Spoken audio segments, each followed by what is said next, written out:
Hi there, I'm Sandeep Gurumurthy and let's take you straight to the top story that we're tracking this evening on India Tonight. You cannot take democracy for a ride.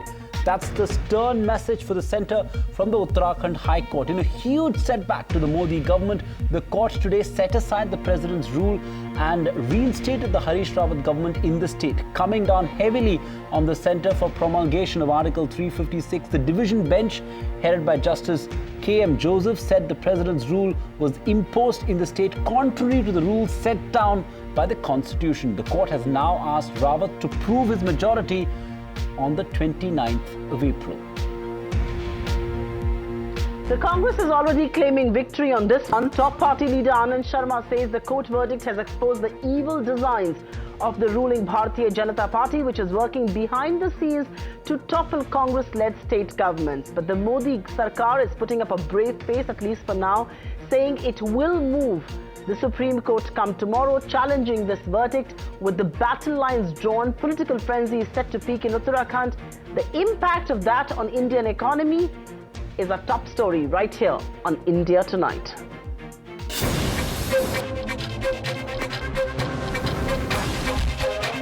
The news hour debate on the Uttarakhand setback begins in 3 minutes. Chaos. Rebellion.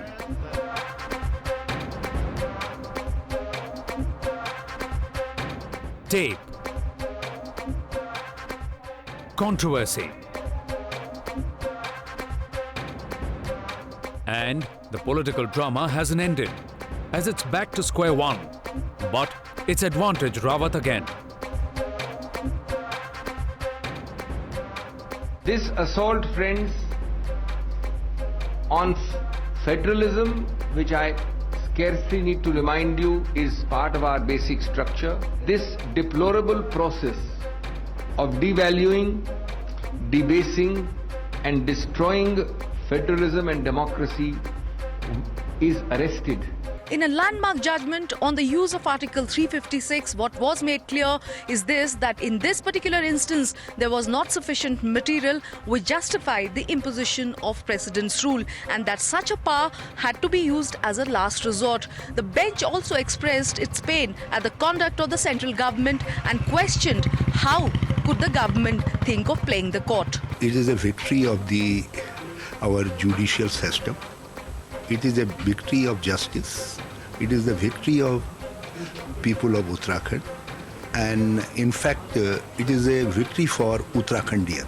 There are questions here. Here is a chief minister who is caught on camera indulging in horse trading. Apparently, the court comments on it in a negative manner. Perhaps a date has also been fixed in which this matter will be seen further, but the court grants him relief. इस तारीख को सिद्ध करेंगे कि वर्तमान हरीश रावत जी जो मुख्यमंत्री थे वो कल भी अल्पमत में थे, आज भी अल्पमत में, 29 तारीख को फ्लोर टेस्ट में सिद्ध हो जाएगा. Both the BJP and the Congress are now busy strategizing for the big test on April 29th. The Congress hopes that with support from the PDF and with 9 MLAs disqualified, they can prove majority on the floor of the House. But the BJP till now is confident that Harish Rawat does not have the numbers. For a party that hoped to push the Arunachal formula in the hill state,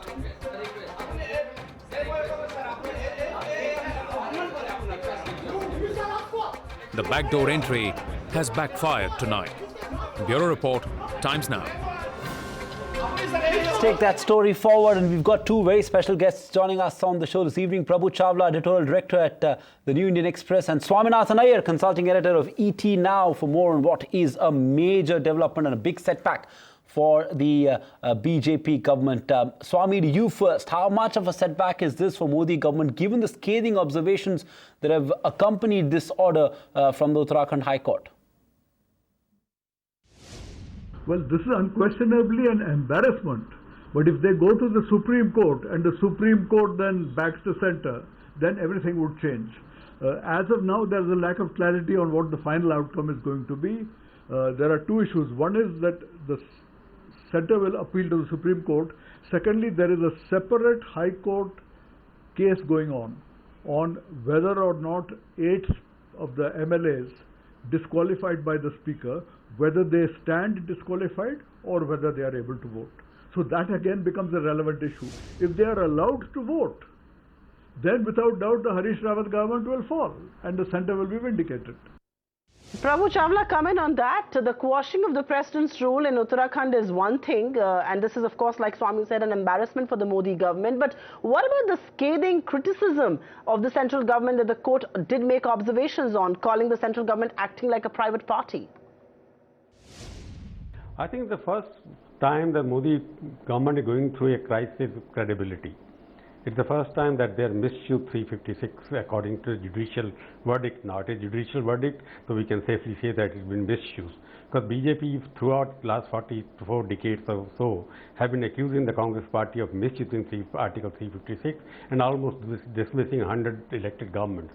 And the Modi government did the same thing. I don't know who advised them to do it, because after governor has given chief minister some time to be tested on the floor of the house, there was no justification at all to dismiss a duly elected government.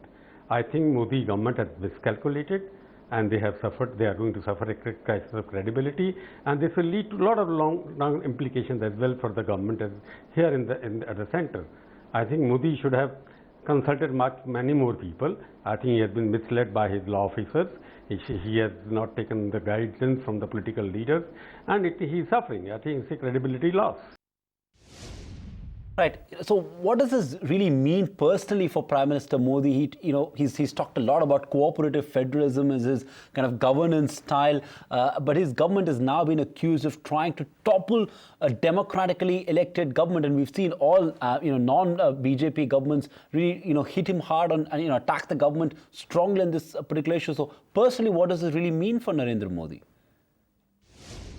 You see, most personally, obviously, it's an embarrassment for the Prime Minister, because the President rule is imposed after the Prime Minister presides over a cabinet meeting which recommends the dissolution of the State Assembly or suspension of the State Assembly. So ultimately, buck stops at the table of the Prime Minister. There is no doubt about it. But Prime Minister was dealing with the affairs of the state.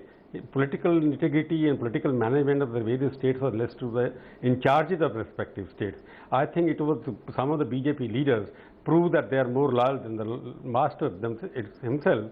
They try to dismiss certain governments like they did in Arunachal Pradesh. And Arunachal Pradesh judgment, for example, is still pending in Supreme Court. Similar judgment is expected there also. I don't know what happens, because it's being heard by a 7-member constitutional bench. They have to set the rolling by saying whether the Speaker or President rule can be imposed on the report of a governor or not. Bombay judgment has to be reinforced. So I think what Modi did is dependent on his political soldiers, foot soldiers rather, who were in a hurry to bring back some BJP government through the back door.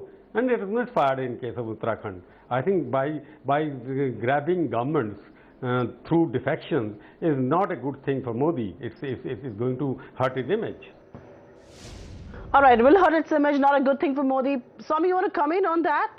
Prime Minister Modi talks about cooperative federalism. He wants states to be a team with the central government, and yet he's being accused of undermining democratically elected governments there. It will be a blow, I think, if the Supreme Court upholds it. But if the Supreme Court, on the other hand, allows the president's rule, then of course Modi will claim victory. Mr. Chawla, let's talk about the impact of this. How do you see this impact Parliament, where the session has to begin from Monday onwards? First Arunachal, now this, and of course there is the Ishrat Jahan battle as well that's been fought.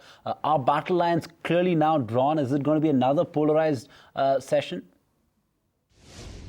Of course, it's very clear, because Uttarakhand and Arunachal Pradesh, for example, Uttarakhand, they would not have been able to get it passed in the Rajya Sabha anyway.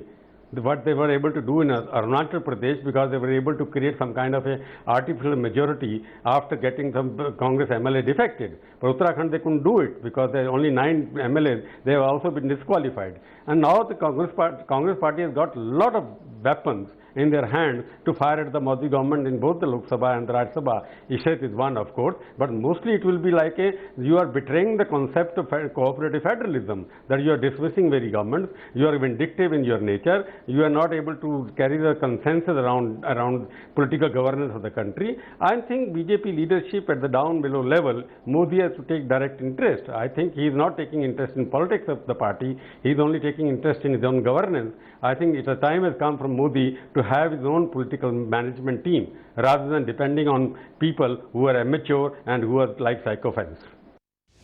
All right, let's just put political management aside for a moment, Swami, and I'm going to come back to the question of business in Parliament because it is the legislative logjam that has a lot of people worried, whether it's Uttarakhand now or it was Arunachal earlier. And of course, the BJP also has its ammunition full with Ishrat Jahan now. How acrimonious do you believe the Parliament session will be, or set to begin on Monday? I don't think it will disrupt the functioning of the Lok Sabha. I don't think so, or not seriously. It could seriously disrupt the functioning of the Rajya Sabha, yes. The Congress could kick up a fuss, could stop it from functioning altogether. To the extent that there is, Mr. Finance Minister Jaitley had hoped to get the GST bill through. Maybe it will go through and maybe it will not go through. On the other hand, I think everybody will have to actually await what happens. First, will the Supreme Court uphold this particular ruling?